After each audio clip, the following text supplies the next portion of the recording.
I'll just check if the video is running. If it is, we're in business.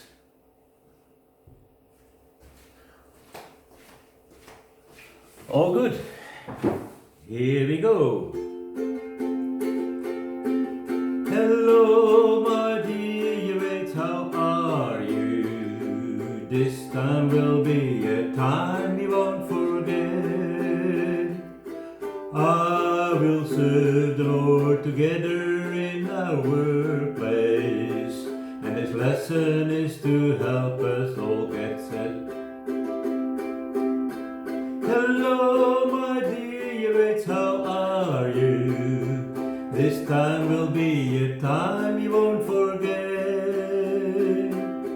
I will serve the Lord together in our workplace, and this lesson is to help us all serve Him.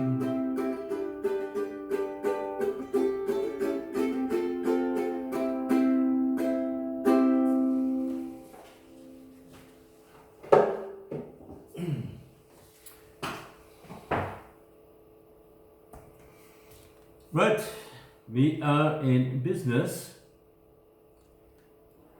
and I'll tell you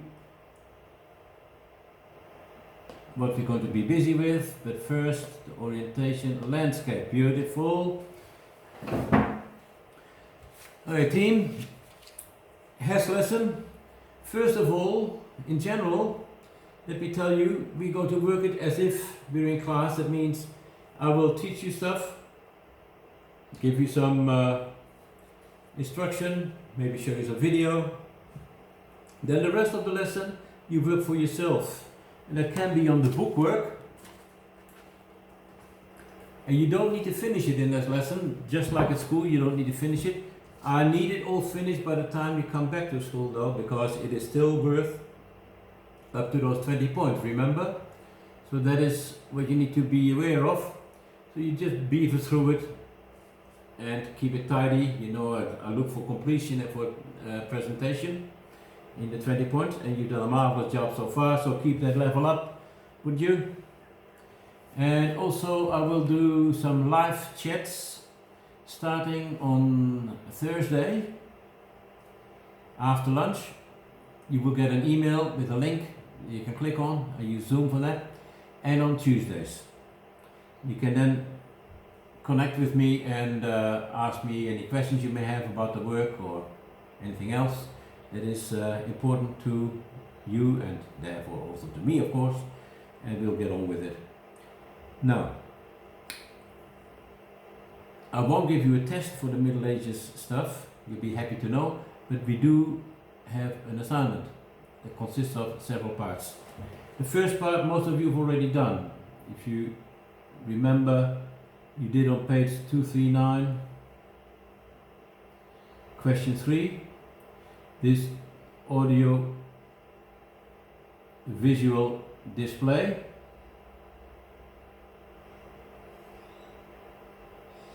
Now I know some of you still need to do that because Mr. Plug gave you that extra week holiday, and the deadline for that assignment was in the holiday, so that was cancelled out by Mr. Plug's announcement. If you have not done it, please get it in as soon as possible, preferably this week, because it is worth of your assignment 10 points. Just by doing it, 10 points out of 100 for that assignment or your visual display. Like I said, most of them I've got already, but those of you who didn't, get it done please. Then, when it comes to the rest of the work, we're going to do a what I call Middle Ages report. Now that report will consist of 3 parts, and I will take you through each one of them. The Roman numerals 1, 2, 3 and 4. The due date for the report, for the whole report,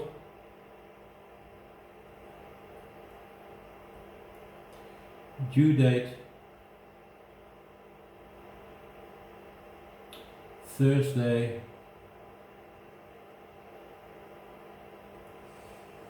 and that is May, double check the date,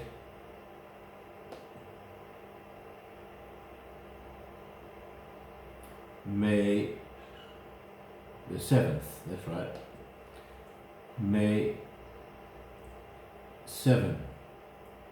So that's the due date for the whole report, part 1, 2 and 3. 1, 2 and 3, that's right. Okay, now I'll talk you through each one of them. I do part 1 today, let you know what it's all about. Well, it is about the fall of Rome.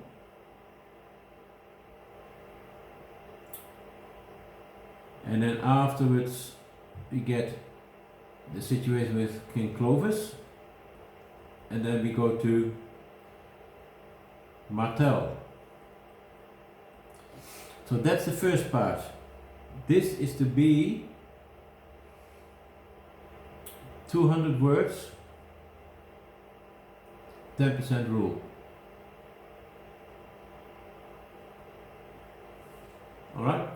200 words, 10% rule, that's mathematicians figured it out already. That's between 180 and 220 words. So not too bad. Now, and I will give you now, in the rest of the time, the main points that you need to remember for that report. Alright? First of all, about the fall of Rome, we've done all this. It's approximately 476 AD, and Rome falls. So we see this situation that the Roman eagle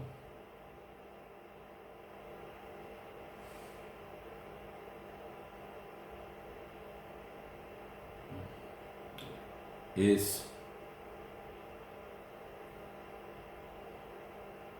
broken. You know, you see these symbols in asterisks and obelisks, right? So that is Rome going down. You see this, the words on there, and then enter SPQR, which means the Senate, the people of Rome. Now, why did Rome fall? Well, there were 2 factors involved, main factors. One was from within, namely corrupt government, and the people got lazy. Those are 2 things, and you had these 8 points in detail that deal with corruption and laziness. Then there was a situation of coming from the outside. We had what we call the movement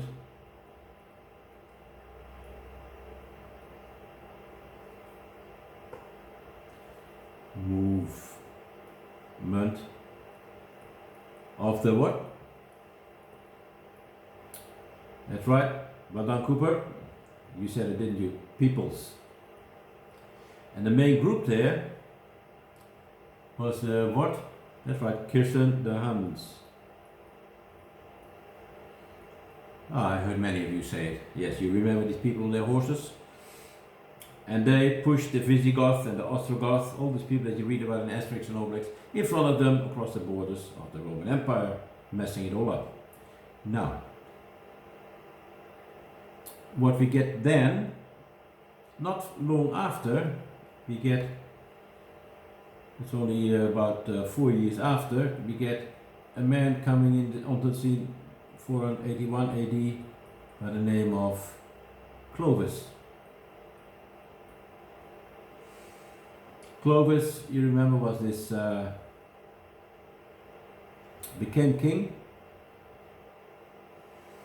Let's see, people in those days had pretty long hair, I think, and big moustaches, and a beard.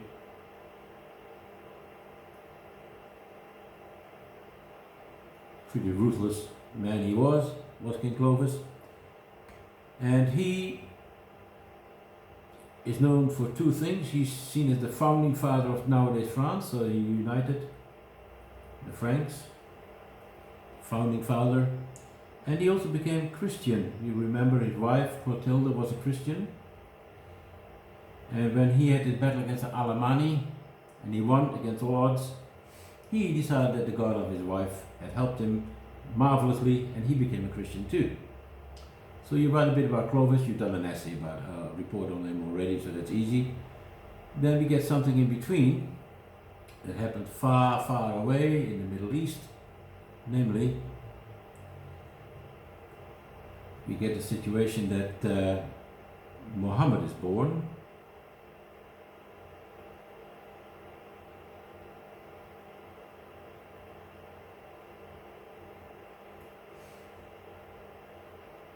Muhammad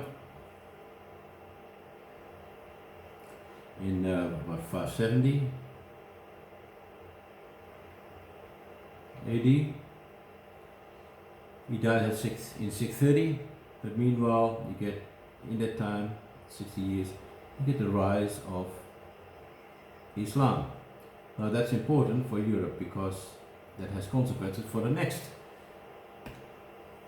person that comes on the scene, and that is Charles the Hammer Martel. Okay, in 732, about 100 years after Muhammad died, Martel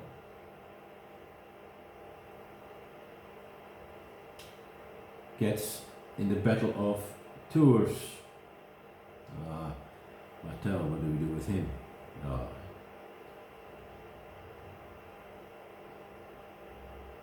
Rough guy, also with long hair, big muscles, right? Because he had this weapon.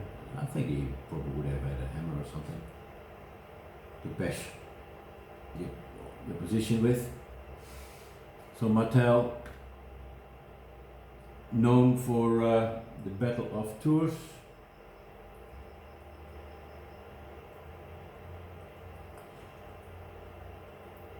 So he stopped there the Muslim invasion.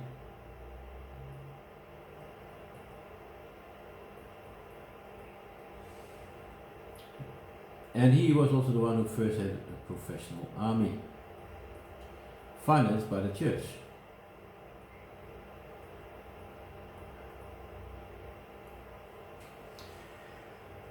So that's really what you write the 200 words about. From the fall of Rome to Charles Martel, that section, and the rest we do later. Just have a look at how the church was in all this. Well, the church was very powerful in those days. The Vandals got to Rome and they want to ransack Rome, spoil it, destroy it, rob it, and the Pope went out to talk to the leader of the Vandals, Alaric, and he actually persuaded the Vandals to turn around and move away. And he became what they call over there the Papa of the people, which we now know as the Pope. So the Pope was not just a religious leader,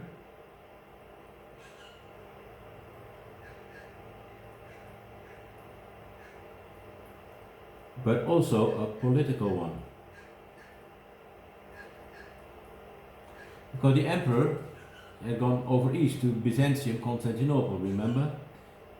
Where he continued with the East Roman Empire. So, the church still powerful. Important to remember. You write about this, and that is worth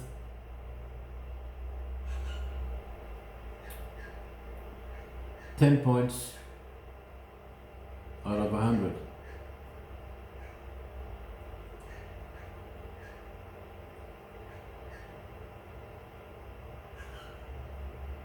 So this is worth 10 points. This is worth 10 points, so you got already 20 points out of 100 here. And the next two sections, part 2 and 3, will be worth 40 points each. And I will talk about that one in the next lesson. By the way, you will get this week only 3 lessons, but in the weeks to come, however long it still lasts, every time 4 lessons, and you can do those lessons whenever it suits you. You can follow the timetable, or you can decide, no, I do it at a different time, depending on your family circumstances. Okay? That's all for now. Happy studying. Remember, you're not working for Mr. Zandman or for your parents, you're actually working for the Lord, because you all tell me you're Christians, and that has not changed, right? Have a blessed day. Bye for now.